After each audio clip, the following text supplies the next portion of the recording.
Beetroot பொரியல் பார்த்துடலாமா. அடுப்பை பற்ற வச்சுட்டு கடாய் எடுத்துக்கோங்க.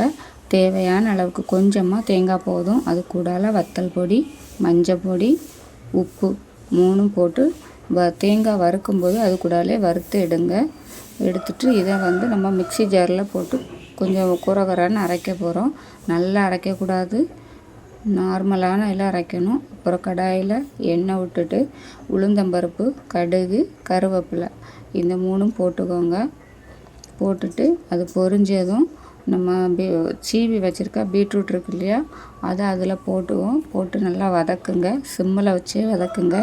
இது கூடால பல்லாரி சேர்ப்பாங்க. பல்லாரி சேர்த்தா என் பாப்பா சாப்பிட மாட்டா. இது சாப்பிட்றதே பெரிய விஷயம், சாப்பிட மாட்டா. அதனால் நான் பல்லாரி போடலை. இதை கொஞ்சம் வதக்கிட்டு அப்புறம் இதை மூடி வச்சு சிம்மில் வச்சுட்டிங்கன்னா அது வதங்கிடும்.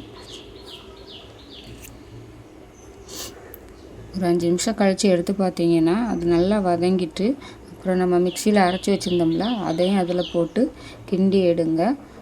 கிண்டும்போது தேங்காய் பத்தலையானா கூட கொஞ்சம் நான் கொஞ்சமாக தான் தேங்காய் வச்சுருந்தேன், பார்த்துருப்பீங்க.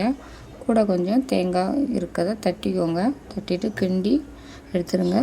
பீட்ரூட் கறி ரெடி ஆயிட்டு. நீங்களும் வீட்டில் இது மாதிரி ட்ரை பண்ணி பார்த்துட்டு கமெண்டில் சொல்லுங்கள். ஓகேவா? சப்ஸ்கிரைப் பண்ணுங்கள், லைக் பண்ணுங்கள், ஷேர் பண்ணுங்கள்.